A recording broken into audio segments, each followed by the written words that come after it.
Fala, meu povo, começando mais um Ninguém Ouve podcast. Eu sou Mica Lopes e no programa de hoje você vai entender que a pandemia também mata a educação. Então fica comigo que logo após a vinheta eu tô de volta. Valeu!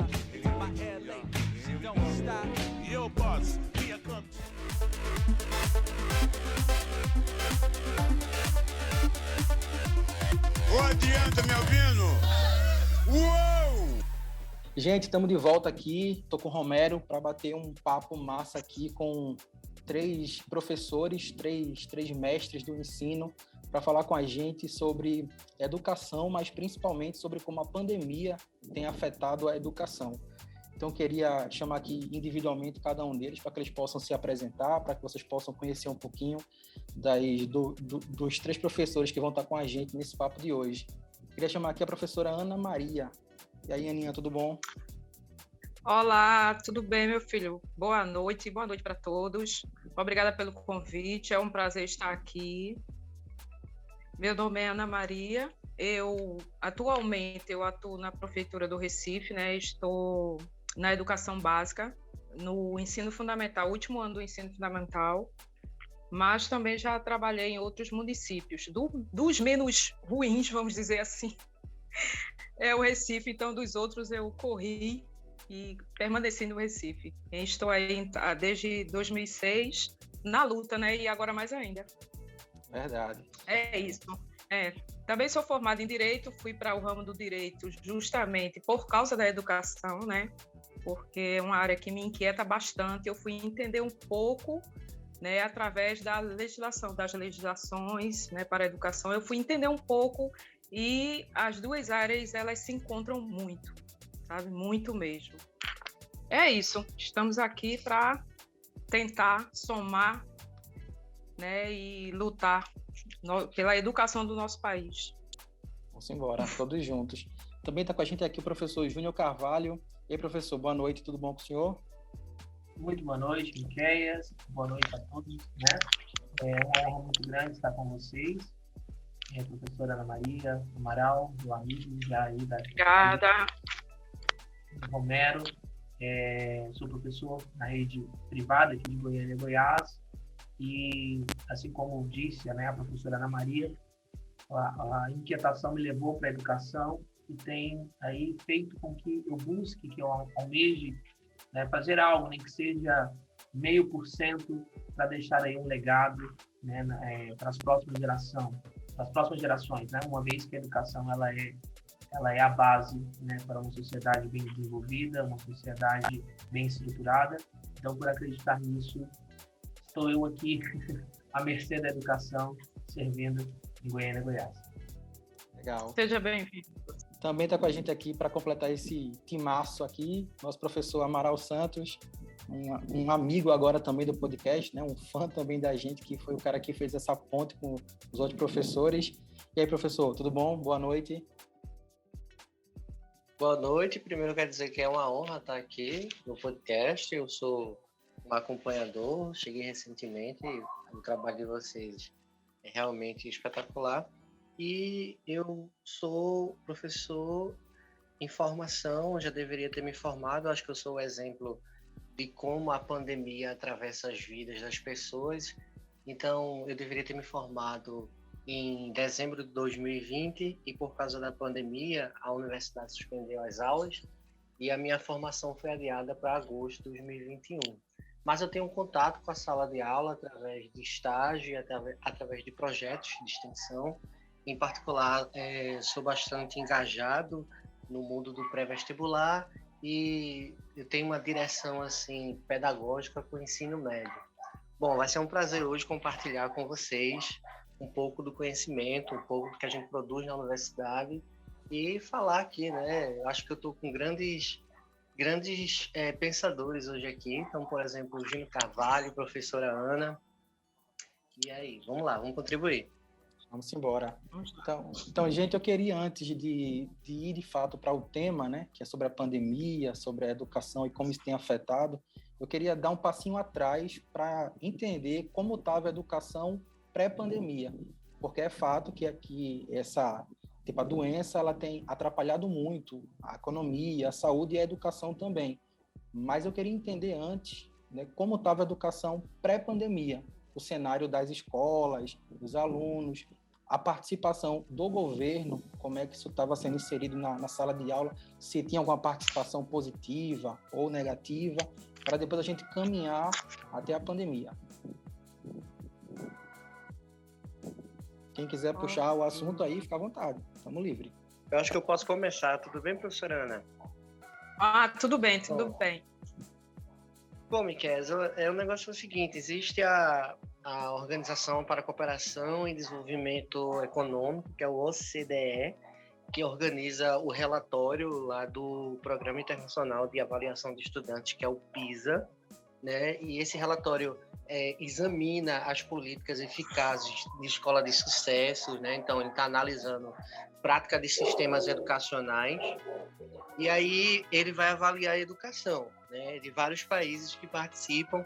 O público-alvo são estudantes de 15 anos. Então, veja, em escolas com plataforma eficiente, isso anterior à pandemia, no Brasil só 35% desses estudantes tinham estado numa escola com essa plataforma, com esse aparato tecnológico, sendo que 26% estavam em escolas com boa conectividade, deixando todo o restante, né, por exemplo, a desejar. Então, a gente vem de uma visão pré-pandemia, de uma análise internacional, por exemplo, do PISA, que o Brasil não está numa boa colocação. Eu diria sempre, uma péssima colocação, né? O que a gente analisa, o que a gente traz disso? Quanto maior a renda, melhor é o desempenho no exame, né? Então, em 2018, para que vocês tenham uma ideia, a defasagem entre estudantes de classe alta e classe baixa era de 97 pontos, né? Então, fica evidente que antes da pandemia já tinha-se o fator desigualdade social, né? Então, a pandemia só evidenciou, por exemplo, iniquidades que já nos assolavam. Então, esse fator de desigualdade social vai causando vários obstáculos para a educação, né? Imagine, por exemplo, num período pandêmico, um período de pandemia e pós-pandemia. Então, que obstáculo? Por exemplo, as etapas de escolarização da educação básica, né? A função social da escola. Então, você imagina, eu tenho uma família, né, de baixa renda, que a primeira refeição do dia é a merenda na escola, né? Então, eu tenho vários obstáculos advindos da desigualdade social. O modelo educacional, ele é um projeto de nação, e o nosso já estava deixando a desejar antes da pandemia, né? Então, a gente tem que pensar um momento pré-pandêmico para a sala de aula, desenhar isso, como era a sala de aula antes. Eu acho que também a formação de professores, a professora Ana pode falar até com mais propriedade, e desenhar isso de uma forma baseada em análise, como, por exemplo, esse relatório lá do PISA, né? E que mostra como é que as políticas educacionais, as escolas de sucesso trazem a prática de sucesso em sua educação, né? Então, por exemplo, eu tenho a desigualdade já como o principal obstáculo para a educação andar, né? Então, a educação, antes da pandemia, já estava com essa necessidade. Nós costumamos dizer aqui em Goiânia, só pegando aqui um gancho do que o Amaral falou, que aqui em Goiânia nós temos a se dizer que o Brasil geralmente no PISA toma uma pisa, né? Quase sempre é assim, ocupa lá as últimas posições. E em relação às desigualdades que foram aí reverberadas pela pandemia, né, apenas escancarou isso que já existia há muito no Brasil, desde que o Brasil é Brasil, né, sempre houve aí essas diferenças educacionais entre classes, isso é muito, muito claro, mas eu acredito que uma das coisas que mais impactou nessa distância, por assim dizer, né, nessa discrepância, né, entre esses vários Brasis educacionais, foi a questão da tecnologia. Antes da pandemia se usava muito pouco, né? Eu até costumo brincar que antes da pandemia eu tenho a imagem de videoconferência da minha infância, quando eu assistia o desenho do Power Rangers e via lá eles se comunicando por meio de videoconferência, e eu pensava, daqui uns 100 anos isso vai ser possível. Daqui 100, 200 anos eu não vou estar aqui mais, não irei contemplar essa revolução tecnológica, né? E aí, de repente, poucos anos ali, depois nós estamos, costumo dizer, já dentro de um oceano aí revolto, né? Os professores, os alunos foram lançados, né, no meio deste oceano. A sala de aula se transferiu para a casa de cada aluno e, infelizmente, né, nós, grande parte, posso falar por experiências próprias e por conhecer pessoas próximas a mim. Não estávamos preparados para isso de forma alguma. Muitos professores não estavam preparados para lidar com essas ferramentas digitais, tecnológicas, e os alunos também não. Então, essa questão das ferramentas tecnológicas, a internet em si, o computador, o celular, a videoconferência, essas plataformas, elas mostraram, né, reverberaram ainda mais essa questão de não estarmos preparados para vivermos essa educação aí já, essa educação do século XXI, essa educação mais tecnológica, por assim dizer. Então, acredito que em linhas gerais é isso, né? A questão, o antes da pandemia, não estávamos preparados, e aí em questões em uma semana praticamente, questões de semanas, tivemos que nos adaptar a um modelo totalmente diferente de educação. É como um cara que talvez tenha 150 quilos e descubra com o Big Mac próximo que ele vai comer que ele tem um infarto. Então o cara tem que mudar toda a reeducação alimentar dele de um dia para a noite, né? Porque ou ele muda tudo ou ele morre, né? Então, assim, isso é bem, bem preocupante. E o que o Amaral estava comentando aí sobre a desigualdade, isso é uma preocupação que eu tenho, e aí eu queria entender de vocês, como é que fica, ou como é que estava e como é que ficou agora esse contexto do privado versus o particular. Porque eu entendo que uma escola particular, até por questão de grana mesmo, né? Ela tem mais capacidade de oferecer para os alunos uma estrutura mais própria para esse movimento. Até porque eles cobram altas mensalidades e a escola tem por obrigação prover tudo isso para os seus alunos. Em contrapartida, a gente entende também que o governo ele peca muito no investimento, certo? Na educação. Prova disso é como os professores hoje são remunerados, como as escolas são cuidadas hoje. E aí eu queria entender isso, como a escola privada ela se adaptou a isso quando chegou a pandemia e como a escola pública se adaptou a isso. A velocidade, os alunos de maneira geral, os pais também, como é que conseguiram entender esse movimento. Eu digo isso porque eu tenho um filho que tem 7 anos de escola particular. Então, assim, lá na escola dele teve todo um aparato, né? Toda uma ferramenta, plataformas, a escola estava junto, próximo, com os pais, fazendo todo o movimento. Mas eu entendo, talvez, que escolas que são da prefeitura ou do governo sofrem um pouco mais com isso. Pois é, eu fico até sem palavras para descrever o cenário da rede pública. Né? Vimos aí um número absurdo de abstenção no Enem justamente por conta disso, né? E com certeza essas abstenções são de alunos da rede pública, não é isso? Imaginem a defasagem, né? Imaginem quantos anos irão levar para que haja uma igualdade de oportunidades para esses alunos novamente. Bom, vamos falar aqui no básico do básico, que é onde eu estou. Imagine alunos de comunidades carentes, né, onde nem todas as famílias têm um único celular, né? Quando tem um único celular, pode dizer assim, mas todo mundo hoje tem um celular, mas não tem um celular de qualidade, não tem uma banda larga, não tem, né, um celular de tecnologia, e é um só. E geralmente essas famílias têm muitos filhos e é um terror. Viu? Um verdadeiro terror. O ano passado eu só faltei enlouquecer, né, querendo dar aula a todo custo, né, cobrando das famílias, mas aí sem entender que eles também não tinham condições, né, de assistir às aulas, de estar online. Isso pelo simples aplicativo, né, que é usual, né, eu acho que 90% da população tem, que é o WhatsApp, para você ter ideia.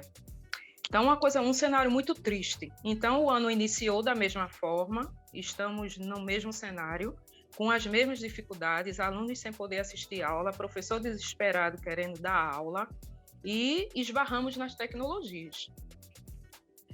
Sem falar que é a próxima pauta, né? Sobre adaptação do professor nas tecnologias. Mas não adianta o professor estar capacitado nas tecnologias se o aluno não tem as tecnologias. Né? Veja só o paradoxo, né? Então, veja só, é uma coisa triste, muito triste mesmo. Assim, você não tem palavras para descrever. Veja o que aconteceu. 2020, né, no início da pandemia, foi um ano inteiro sem investimento na educação. E para onde foi esse dinheiro? Né? Já que os alunos não estavam nas escolas, eu acredito não, né? Acredito, porque eu ainda tenho fé no país, que esse dinheiro deveria ter sido usado justamente para aparelhar os alunos e a grande maioria dos professores que ainda não têm tecnologias, né? Na minha rede, né, municipal, que é a capital e tal, né, os professores ainda têm um pouco de acesso a tecnologias que foi cedido, né, doado pela prefeitura, entre aspas, né, nosso bolso, de qualquer forma, mas as outras redes não. E ainda tem a questão dos professores contratados. Então, esses professores não têm o benefício e estão atuando da mesma forma, com os próprios recursos, sim ou não, dependendo do número de família que ele tem e que ele não pode ter aquele recurso, né? Como eu tenho colegas desesperadas com trabalhos atrasados, porque o único computador velhinho que ela tinha, notebook, quebrou, celular com defeito, né? E aquela coisa toda, e não pode comprar um novo porque é contratada, o salário é menor, e N, né? Enfim. Então, se os professores estão nessa situação, imagine os alunos, entendeu? Então, o dinheiro não foi gasto, né? Não houve implementação de políticas públicas nesse sentido o ano passado. Quer dizer, esse dinheiro ficou guardado, entre aspas, né? A gente sabe que tem outras qualidades, e este ano está começando no mesmo cenário. Quer dizer, imagine quantos anos vão levar para que esses alunos entre numa, vamos dizer, normalidade padrão Brasil, porque o nosso padrão, como o colega mesmo já adiantou, né? Eu vou só adoçar as palavras dele. O nosso cenário nunca foi dos melhores, nunca foi, né? E o cenário pré-pandemia, no caso, nunca foi dos melhores, né, mundialmente, nos rankings dos países, tanto da América do Sul, né? Tem países pequenos aqui, vizinhos nossos, que tem um ranking muito à frente do que o nosso, né? E imagine pós-pandemia. Pense só, é uma geração perdida, praticamente perdida, quer dizer, sem perspectiva de ascensão na sociedade, perspectivas de igualdade. A gente não pode nem falar em igualdade, porque eles não vão alcançar, né? Se hoje já é difícil, imagine depois, pós-pandemia, entendeu? Então, é muito triste, eu falo isso com muita angústia, porque a educação é uma coisa que me preocupa, que eu sou de raízes humildes, e eu sei o sacrifício que eu fiz para chegar até aqui. Então, eu chego até a me emocionar, desculpa. Eu sei o que sabe, quanto é prejudicial para essa camada da população ter acesso a bens de consumo, sabe? Que a gente sabe que só consegue através da educação, né?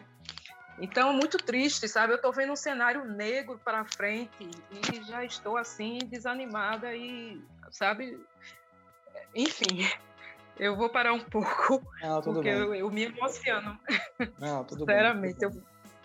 Eu entendo e me solidarizo muito com a senhora, porque a gente sabe que é uma luta diária, né? É uma guerra, literalmente. Diária.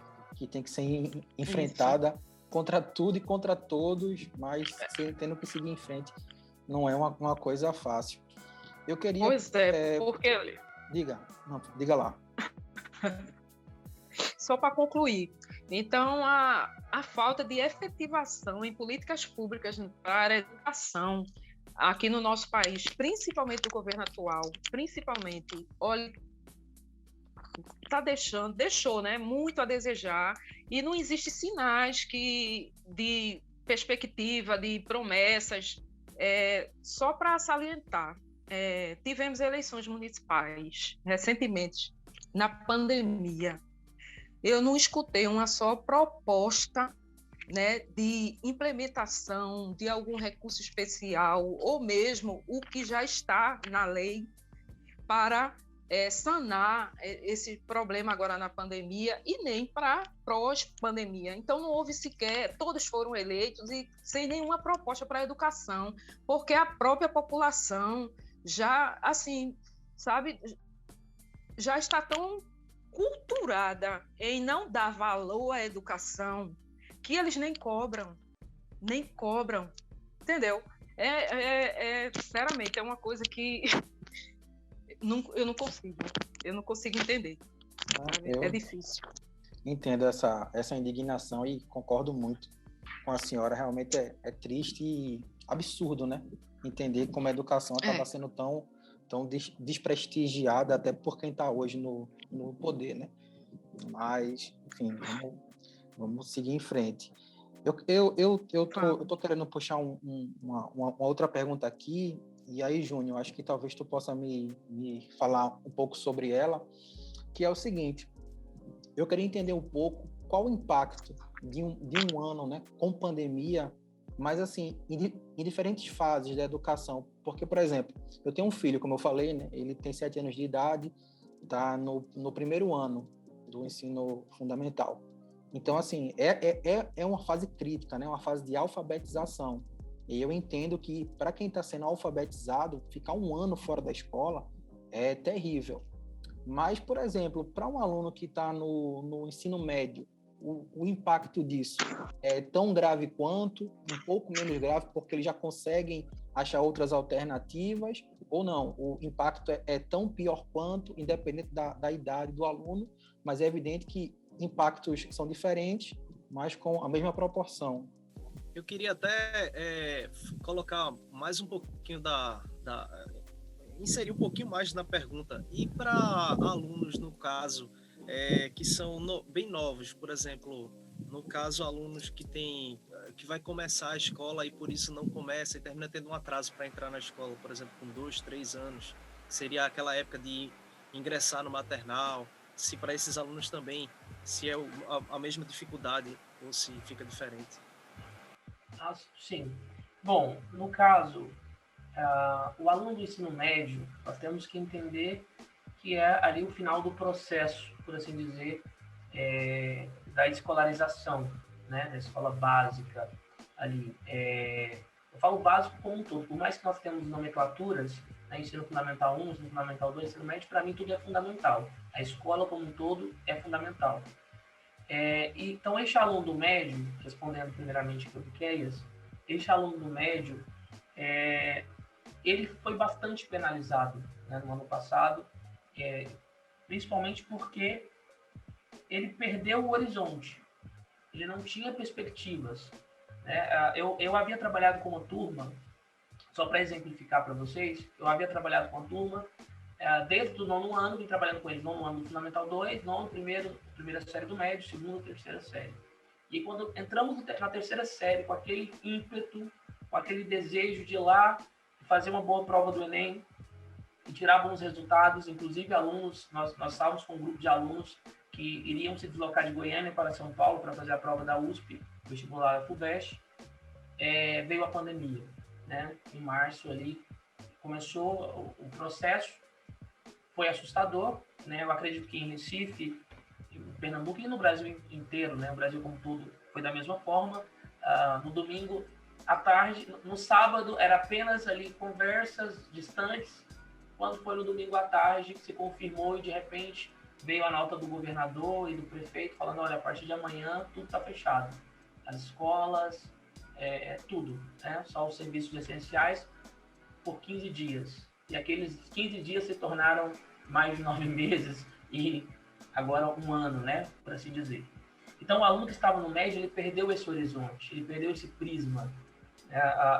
Ele não tinha mais essa perspectiva. Primeiro, porque nós vimos também o MEC se embaralhando ali várias vezes em relação ao Enem, né, tropeçando ali nas próprias pernas, sem definir uma data, sem definir se ia ter ou não ia ter. O judiciário tentando, de certa forma, também postergar a data da prova. Ficou uma coisa bastante incerta. E isto, para adolescentes, né, que vivem em uma geração que eles já nascem com a autocobrança como uma característica, eles já nascem com uma pretensão ou uma predisposição, por assim dizer, para se desanimarem muito rápido, de não ter aquela persistência, de não ter aquele ímpeto de persistir, de continuar. Foi um balde de água fria.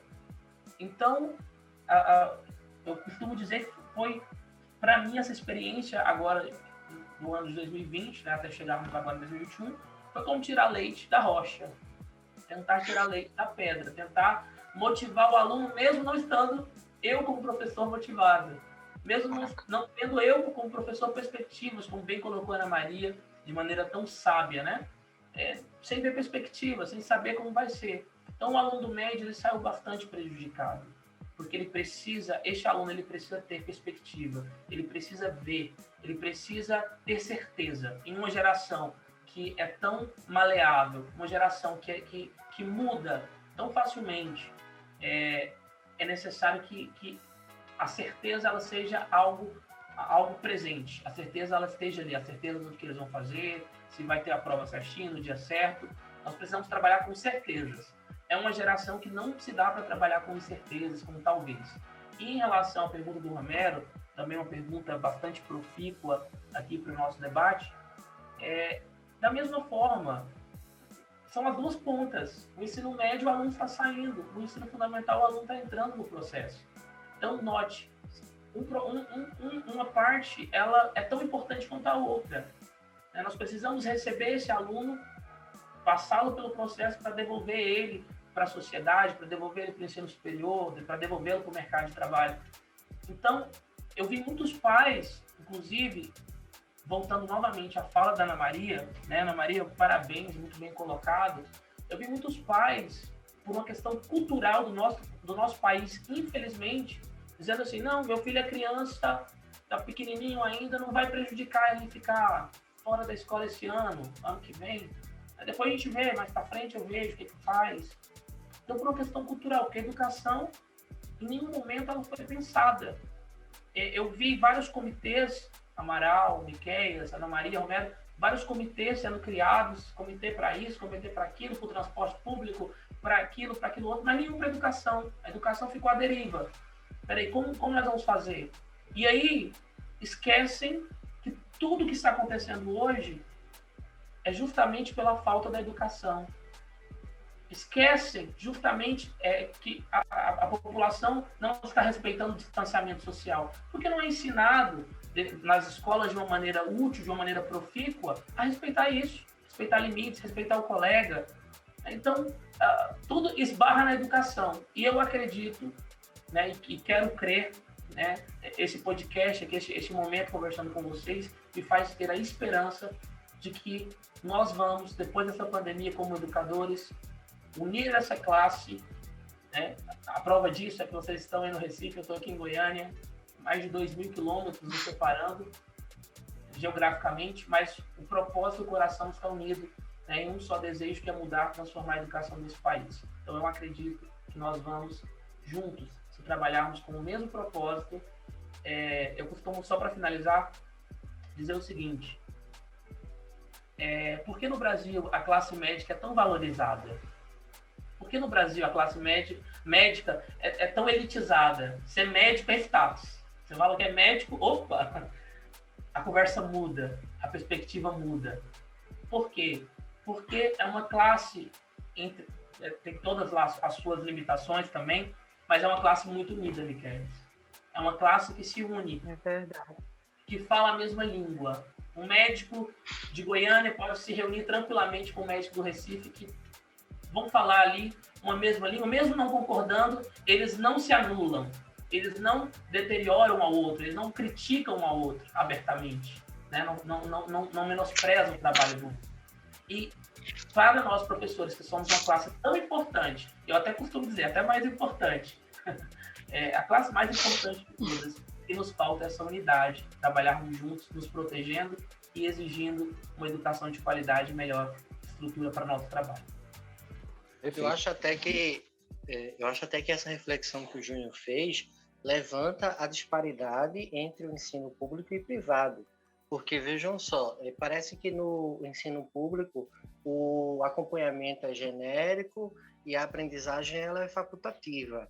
Quando a gente pensa no ensino privado, a gente tem todo um aparato de recursos digitais que inexiste, antes da pandemia já inexistia em escola pública, e isso, por mais que os professores tenham se dedicado a trazer, não depende só da vontade, tem que ter políticas para que isso ocorra.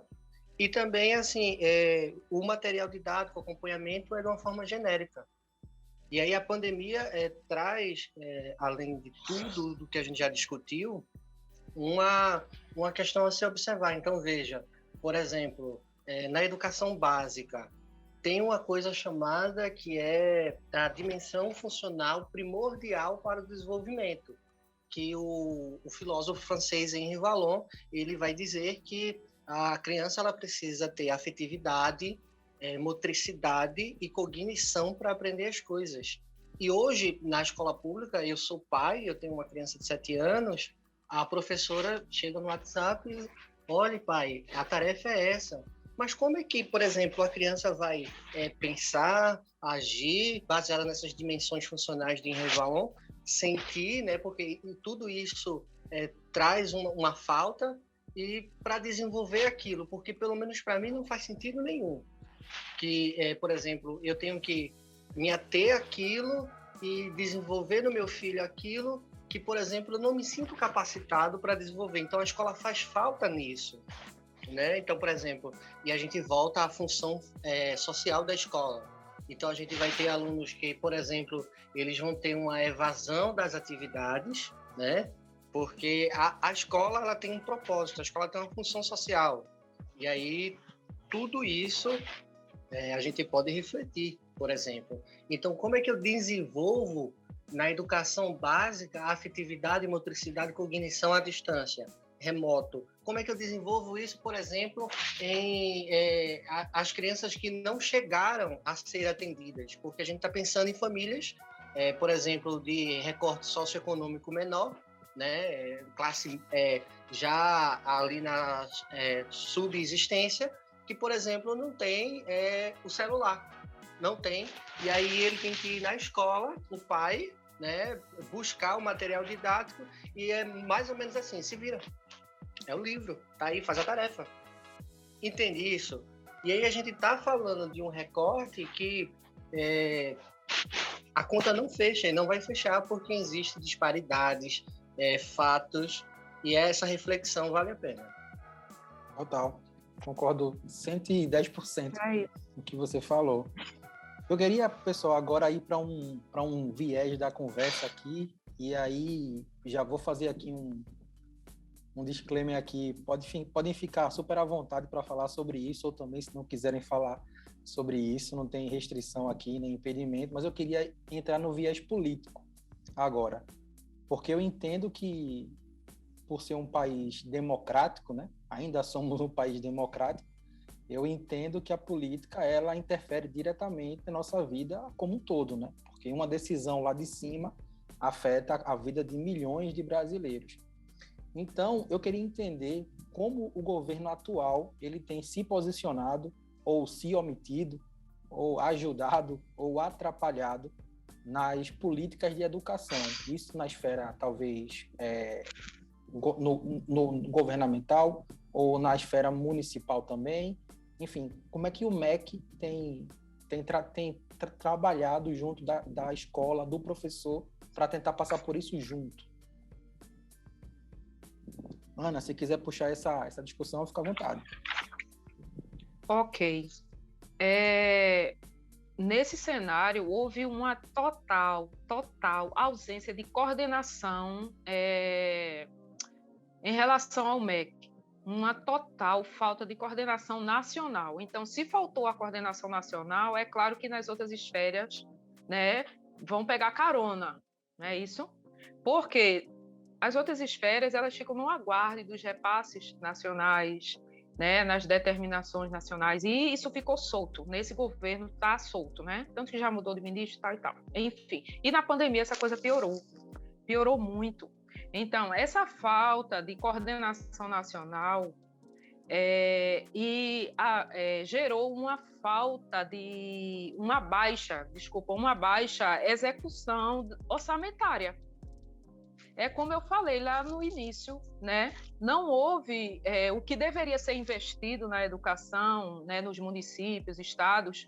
Esse investimento não houve. Não houve porque, vamos dizer assim, na cabecinha deles, não há necessidade, não tem aluno na escola, eu vou investir o quê, né? Então, mal compraram os livros e fizeram como o professor falou aí, tá lá o livro na escola, vão pegar, tá lá, né? Porque, assim, essa compra já foi anterior, compra 2020, é feita em 2019, e entenderam? Já tinha sido feita a compra 2020. Então, tanto que sobrou para 2021. Então, se não gastaram quase nada em 2020, já iniciaram 2021 sem gastar nada, ok? Então, e a coordenação nacional do MEC, sabe, sem nenhuma ação para implementar nada. Então, 2020 já encerrou com grandes prejuízos, né, com centenas, milhares de alunos fora da escola, né, literalmente que não tiveram acesso, e o cenário está se repetindo agora em 2021, né, porque eu estou com 2 turmas e só tenho em cada turma 2 alunos. Você acredita nisso? Eu tenho 30 alunos matriculados em cada turma, eu tenho 2. Quer dizer, reflexo do ano passado, eles já não acreditam mais, os pais, já dizem, eu não vou fazer. Os poucos que fizeram sacrifício para que os filhos pudessem assistir aula, esse ano já desistiram. Né? Já desistiram, não, para que assistir? De qualquer forma, vão ser aprovados. Quer dizer, o cala-boca do governo aprova todo mundo, porque é pandemia, ninguém pode ser reprovado, mas não estão pensando na distorção que vai aumentar. Né? A distorção e idade série, essa disparidade da série, que já é uma normalidade na rede pública, né? Os alunos já têm essas distorções, a grande maioria, e que só vai aumentar. Então, o aluno já estava numa distorção idade série de 2 anos, 4 anos. Olha, um exemplo, o aluno de 15 anos, num 5º ano, onde ele deveria estar com 10, completando 11, ele está com 15 anos no 5º ano. Tá? O meu público é esse. Então, esse aluno foi para o 6º ano, Fundamental 2, uma realidade completamente diferente, um professor para cada conteúdo.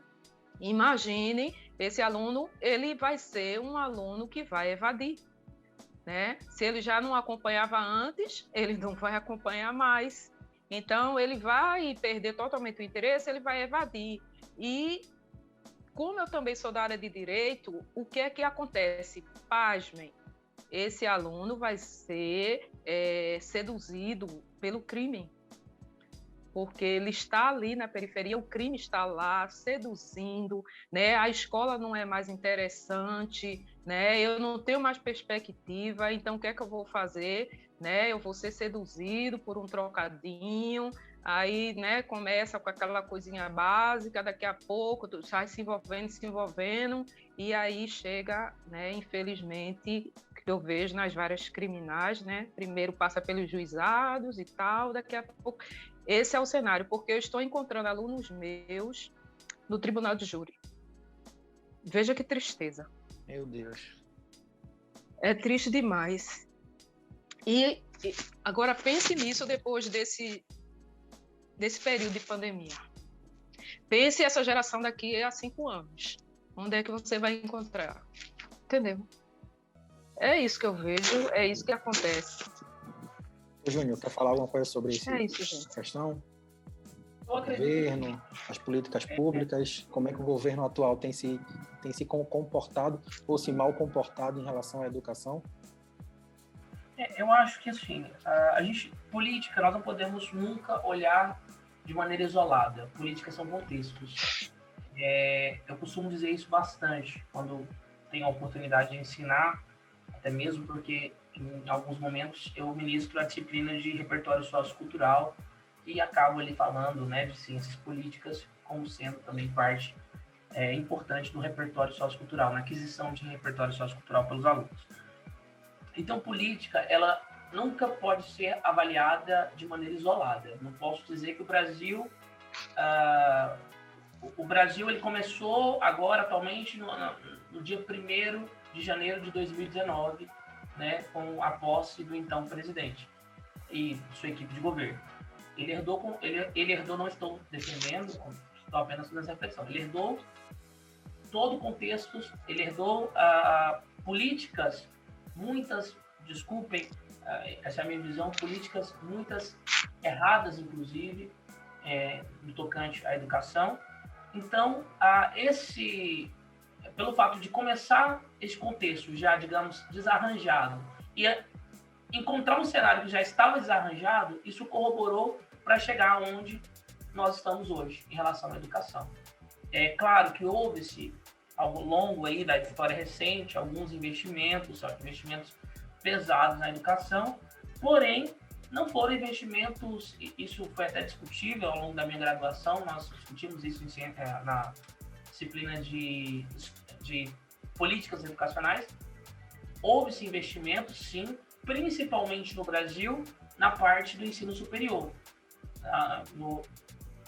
Na era, né, do governo Lula, principalmente, Lula e Dilma, eu não queria falar em nome, mas tudo bem, vamos citar aqui. Estamos em uma conversa democrática, como você bem colocou, que é essa.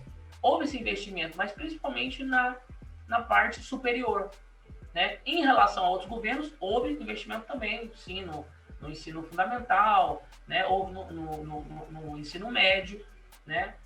Houve ao longo do governo do Lula, né? A questão do Fundo Nacional de Educação, foi aprovado, né? O Fundeb. Então, houve sim muitas políticas, mas se você pegar o todo, o grosso, essas políticas educacionais, elas sempre foram mais direcionadas para o ambiente acadêmico, para o ensino superior. E a base quase sempre ignorada, quase sempre deixada para lá.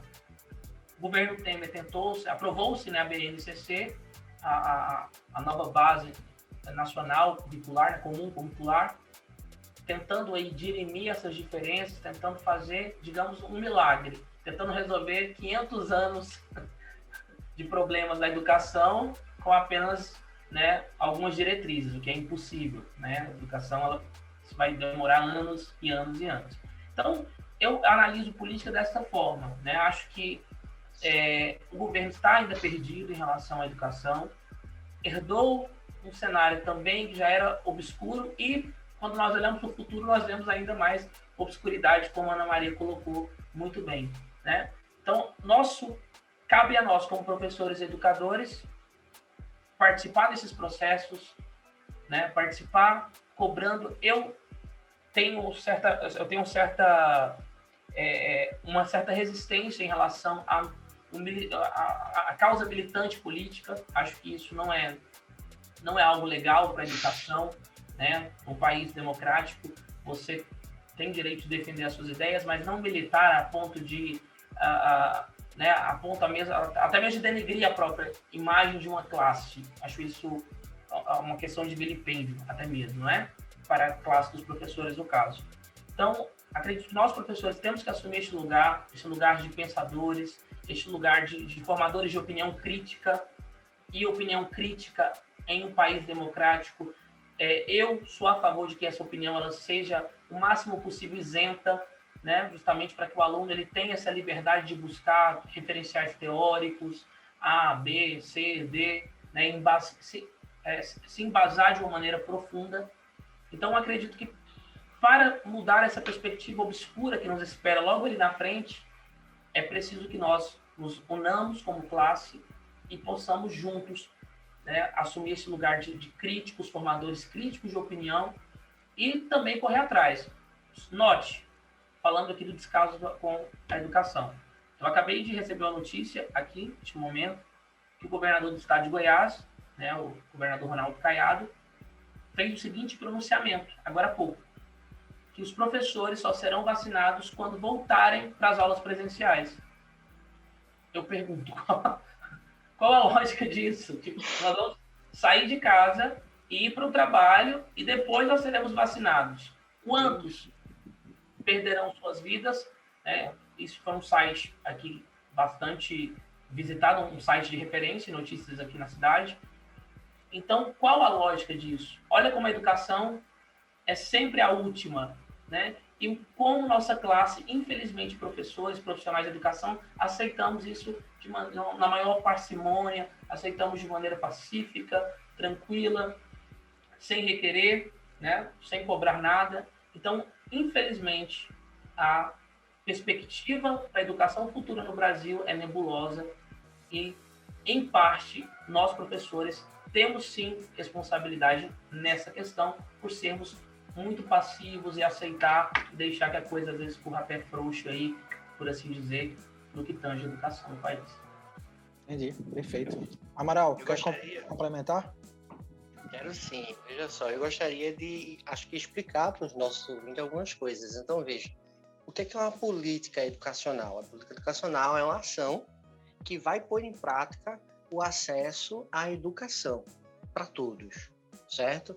Então, a função da política educacional é melhorar a qualidade da educação, é fazer que a educação chegue a todos, sem exceção. Então, quem é que faz isso? Gente, quem é que faz isso é o deputado, é o senador, é o vereador, né? É o poder legislativo. E aí o executivo, por exemplo, pode propor, né? Mas para que os nossos ouvintes entendam o que são políticas públicas de educação. Então, a gente pode citar, nesse sentido, o EJA, né? Educação de jovens e adultos. A gente pode citar a educação profissionalizante, que é o Pronatec, o ProUni, o Fundeb, que é um fundo de investimento na educação, e, inclusive, trazer à luz leis, né?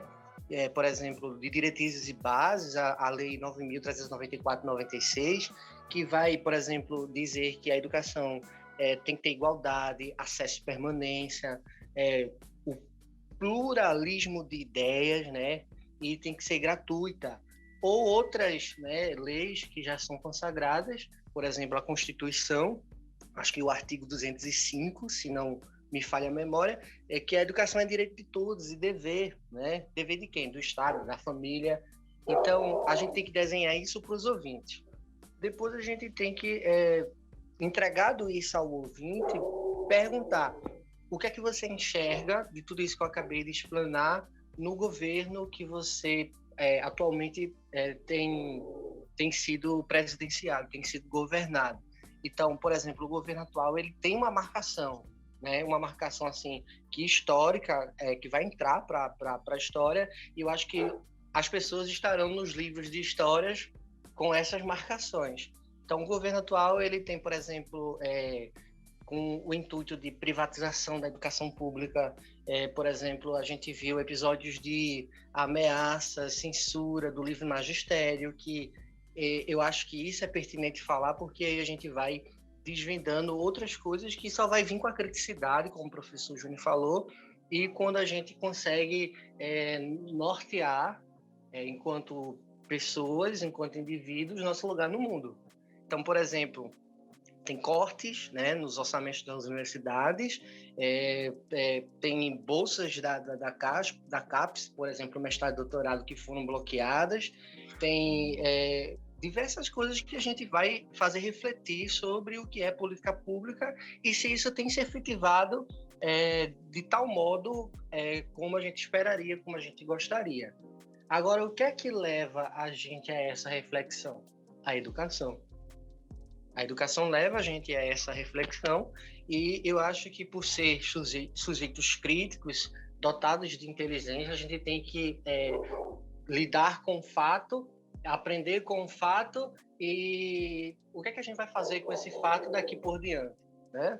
Então, as políticas públicas existem, infelizmente elas são pouco executadas no governo atual, mas a gente tem a educação para vencer essa nebulosidade que vem por aí, né? Porque devido, por exemplo, ao negacionismo, a outras coisas que o debate iria adentrar noite adentro, a gente precisa combater, né? E combater com a educação é um dever de todos, né? Então, eu fico explanado aqui a minha opinião.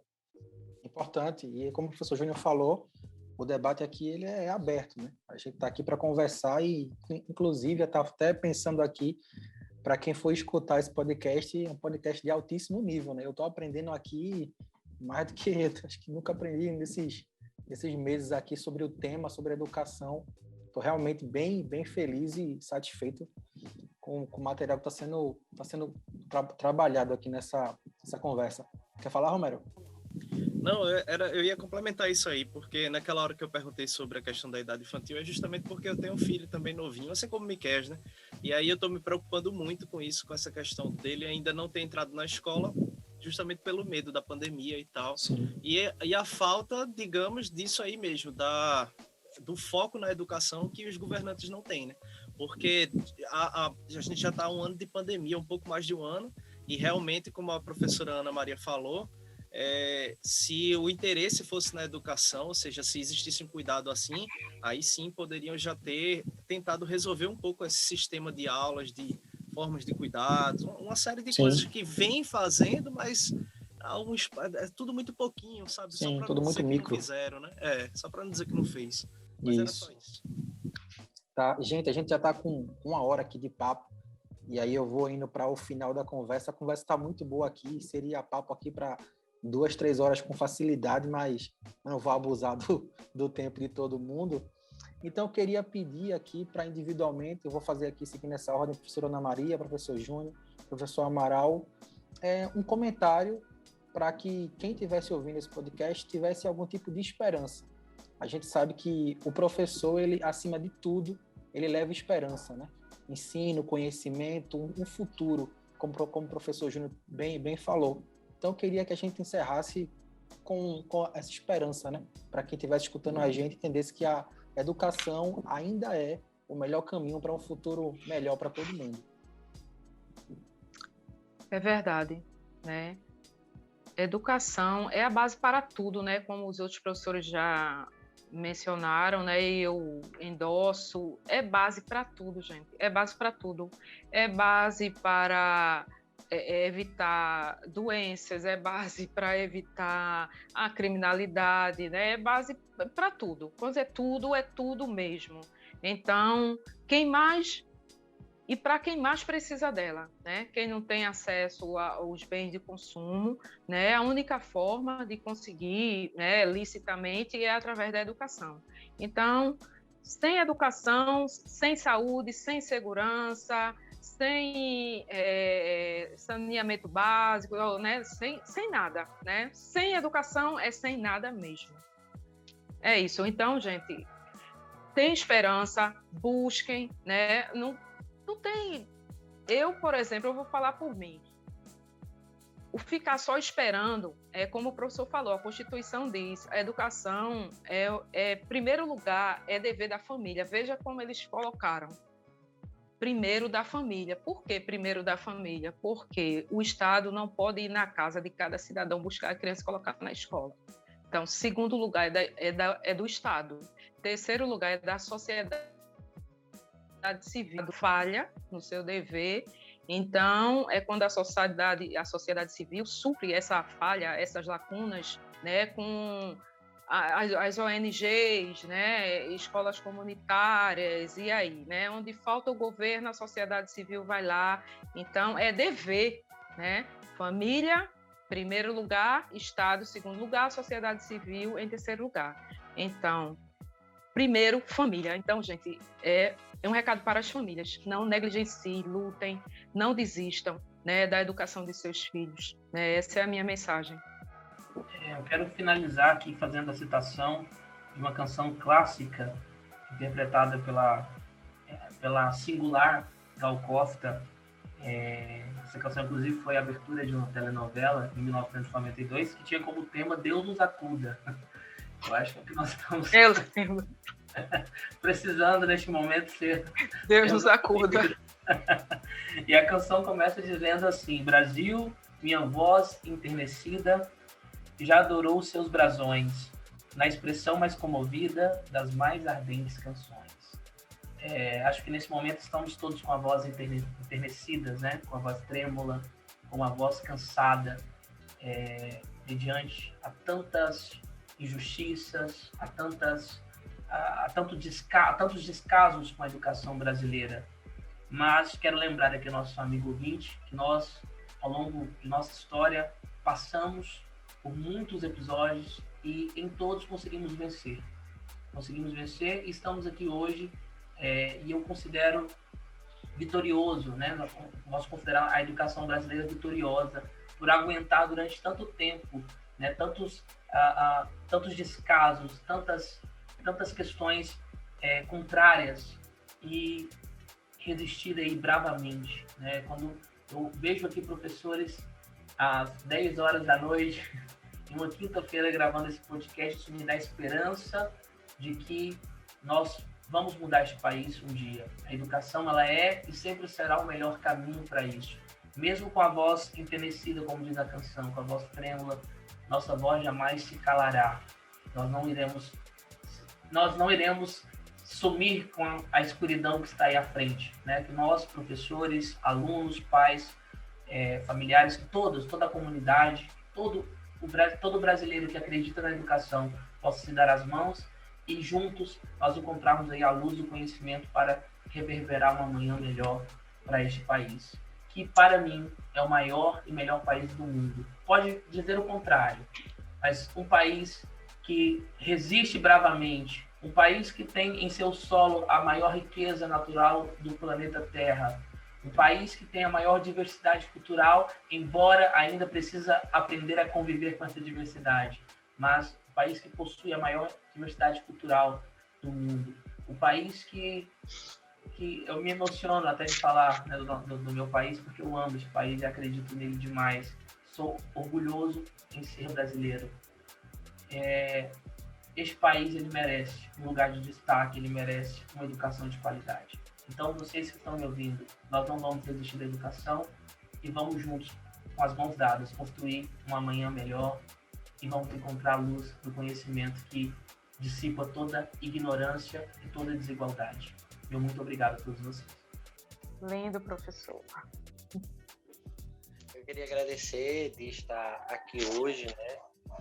Inclusive com a professora Ana, o professor João Carvalho, que é sempre um prazer estar com pessoas desse nível. Agradecer o convite, né? O podcast é sensacional.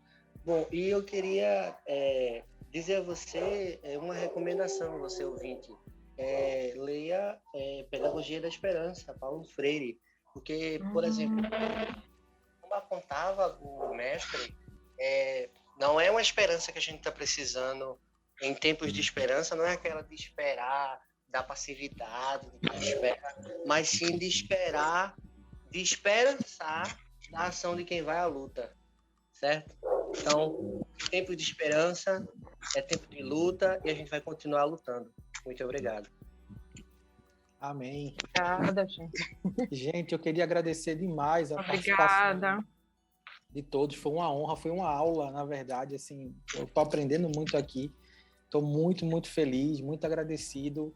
E para quem chegou até aqui e está ouvindo a gente nesse podcast, lembra de compartilhar nas suas redes sociais, grupinhos de WhatsApp. Esse episódio vai estar disponível no Spotify, no Deezer, no YouTube, no Google Podcast. Então você vai poder escutar ele e aprender em qualquer plataforma, sem restrição, sem nenhum tipo de moderação. Então agradeço muito, fiquem com Deus e até a próxima. Forte abraço.